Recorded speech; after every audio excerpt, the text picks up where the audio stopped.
This is what you're looking at if you've successfully removed the oil pump from your Stihl MS290.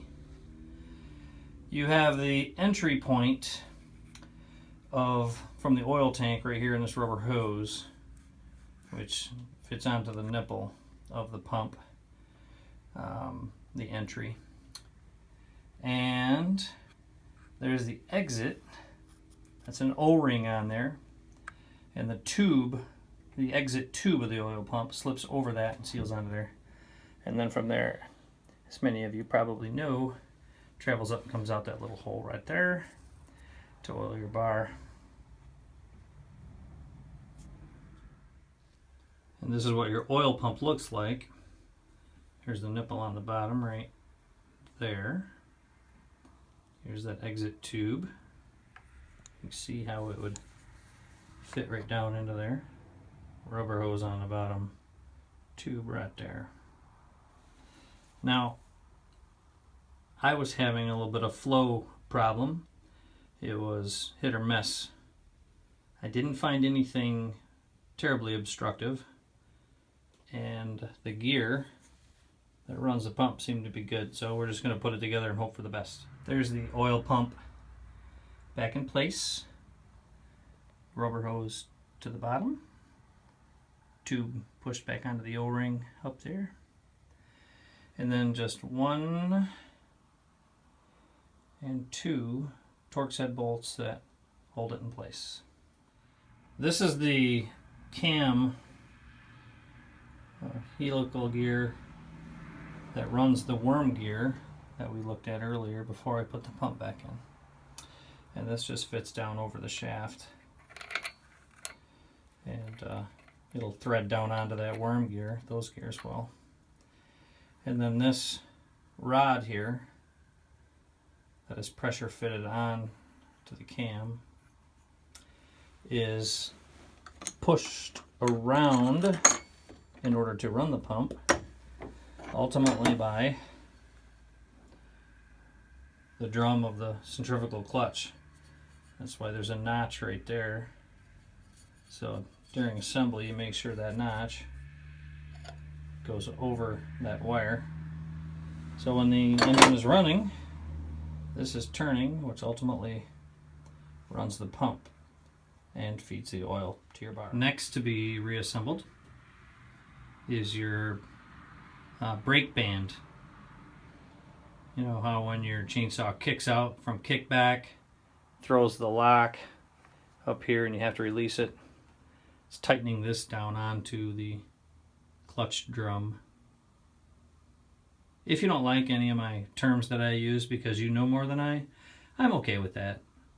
Because I've never looked at a chainsaw technical manual of any kind. I've never bought the parts, so I don't know what they're called, but just using my own experiences to describe parts, like the drum, if you will, of the clutch, or the brake band here in my hand that I have to put back in. That goes, first you'll turn this to feed it up onto that hook, which has linkage that runs all the way to that release bar. And then the back end of this fits, so you can see how it fits right down into there. And only seconds later, I have the brake band snapped into there, back into place, locked back where it belongs. And furthering reassembly, next we have the washer that goes over all the pump business.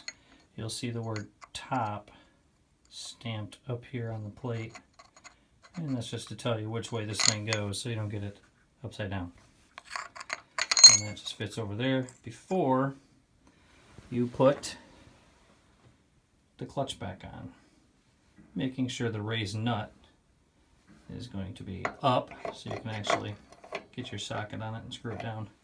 Putting it back on, it goes counterclockwise. With the clutch screwed back down, I'm going to go ahead and put the clutch bearing back in place.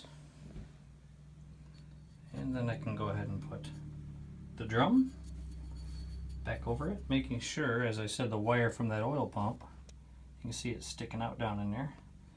I just have to get that notch to fit over it as I'm putting it back together. And I want some kind of verification that I actually got the pump feed wire, for lack of better terms, in that notch on the drum, so I can kind of see it, the light shining off of it down there, the notch at the bottom of the drum, and you can see just barely that wire sticking through. So I just kind of go back and forth with this with my finger just so I can make sure that it's locked in. And next on the reassembly, the washer, I guess, over here, and then the clip to go press back into the groove on the end of the shaft there to hold it all together. And you're not going to watch me do that because I don't have 3 hands. That was a fairly easy, quick snap-on. You just get it started from one side, then you put your needle nose on the back side of the shaft, grab the clip, squeeze it together, snaps right down onto there. Then the next thing I got to put back on is the cover for all of your chain lock. It's not normally exposed. I would remove this cover just to make sure I could get into it. I'm not sure if this job could be done with it on. Maybe. Anyway, so that's just covers all that stuff up. 2 screws here and back here. Now, one thing you'll notice, probably the first thing you'll notice ever when you decide to do your own kind of repair to your Stihl chainsaw, and many things these days, are the Torx head screws they use, which can catch you off guard and you wonder how you're going to tear it apart because they're everywhere on this chainsaw, as you can see. But being that almost all these screws are threading into plastic, they're not difficult to remove. So I'm sure the pros and tool manufacturers alike would frown upon this, but you know what? You never have any problem finding the right size Allen wrench that fits in there and takes them right out. So I didn't have to invest in any Torx wrenches to do this.